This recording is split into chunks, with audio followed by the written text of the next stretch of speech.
नमस्कार। प्रभा साक्षी news network पर आप सभी का स्वागत है। इस वक्त हमारी चुनाव यात्रा महाराष्ट्र के बारामती शहर में है। बारामती शहर शरद पवार का गढ़ माना जाता है और पिछले 50 सालों से वो यहाँ पर राज कर रहे हैं। पहले वो सांसद रहे और हम आपको बता दें कि अब उनकी बेटी सुप्रिया सुले सांसद हैं।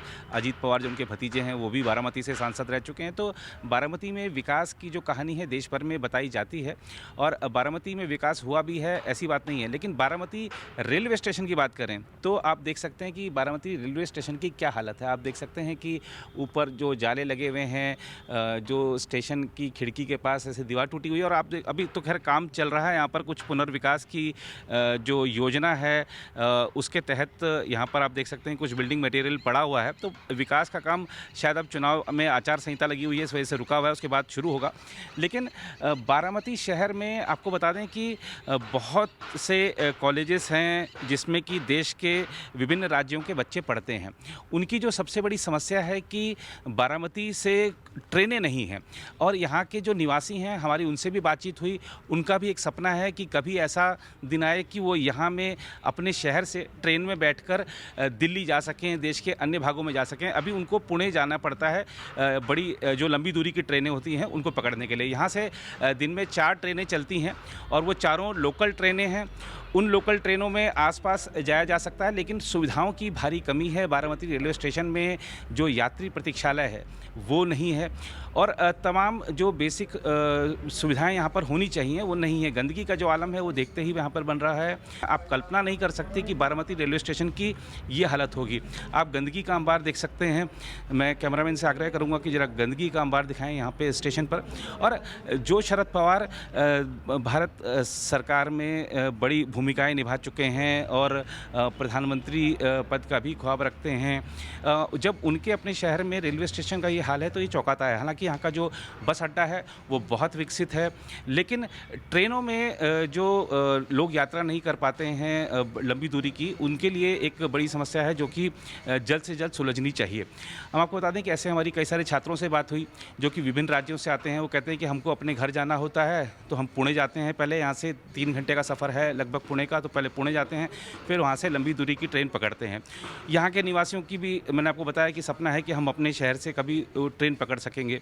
भारत सरकार ने इसी सब चीज़ों को देखते हुए जो स्टेशनों के विकास की और विस्तार की, पुनर्विकास की एक अमृत भारत योजना है, उसके तहत बारामती रेलवे स्टेशन को भी रखा है। आप देख सकते हैं, इसीलिए क्योंकि अमृत भारत स्टेशन के तहत इस स्टेशन को रखा गया है तो यहाँ पर विकास का कुछ काम शुरू भी हुआ है।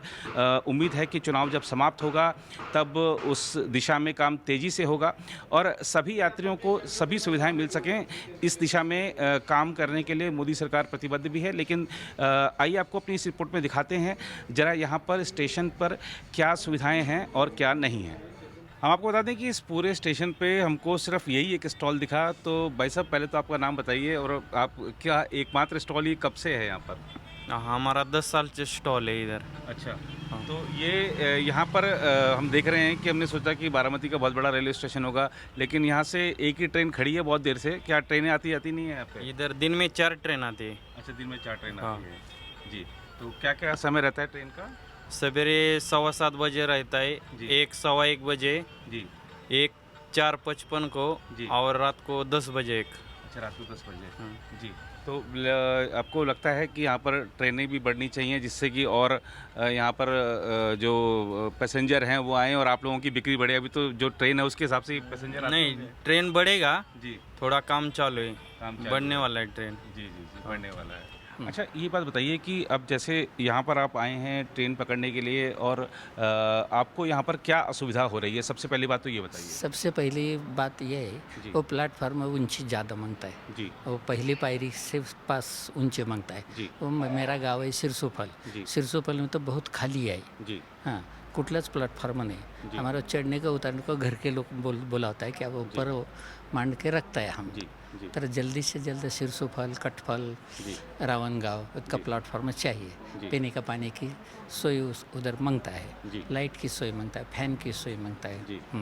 जी। कुछ सुविधा नहीं है जी। उधर। हाँ, जी हमारे दिव्यांग है, हम बड़े से जी वयोवृद्ध आदमी है, जी कुछ महिला है डिलीवरी के लिए महिला लाने को मांगता है तो बहुत तकलीफ होता है। जी तो पहला प्लेटफॉर्म अच्छा मांगता है हमको। जी जी वो हमने सुप्रिया ताई को भी बोल दिया जी जी। ऐसा है तो समस्या बोलते कि कर देगा हम। जी, कर वो इलेक्शन के बाद जरूर आश्वासन करेगा। दिया गया आपको? दिया है।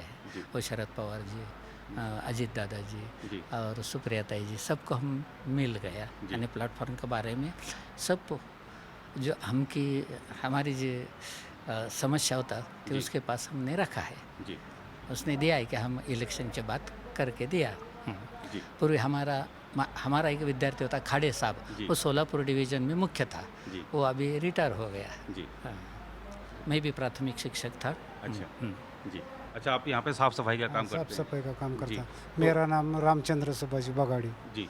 हाँ। और आपको लगता है कि यहाँ पर सुविधाओं की कमी है, कुछ बढ़ाई जानी चाहिए? सुविधा अभी चल रहा है ना काम।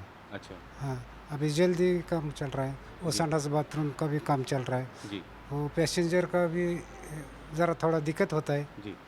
तो अभी जल्दी अर्जेंट काम चालू है।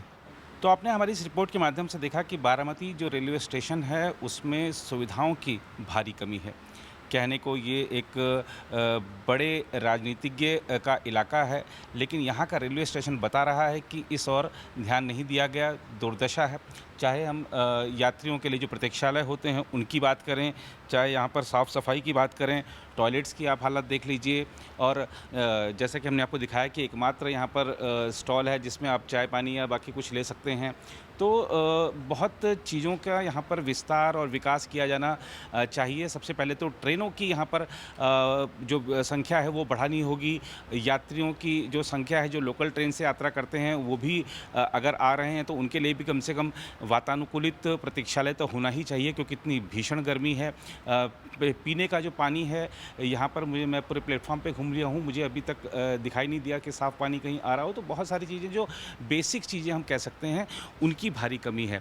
अभी हमने एक जो हमारे एक दिव्यांग हैं यहाँ पर उनसे बात करी। आप देख सकते हैं ये जो प्लेटफॉर्म है ना, प्लेटफॉर्म और ट्रेन में आप देखिए कितनी ऊंची है।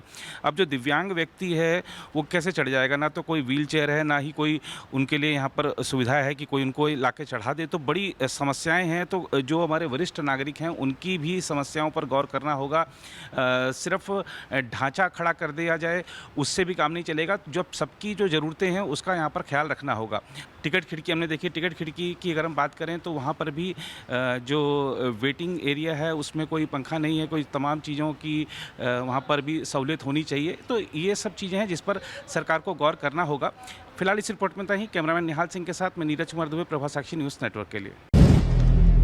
अगर आप भी लेना चाहते हैं देश दुनिया की तमाम जानकारी तो आज ही सब्सक्राइब करें हमारे चैनल को। साथ ही नीचे दिए बेल आइकन को जरूर दबाएं ताकि हर अपडेट आप तक पहुंच सके।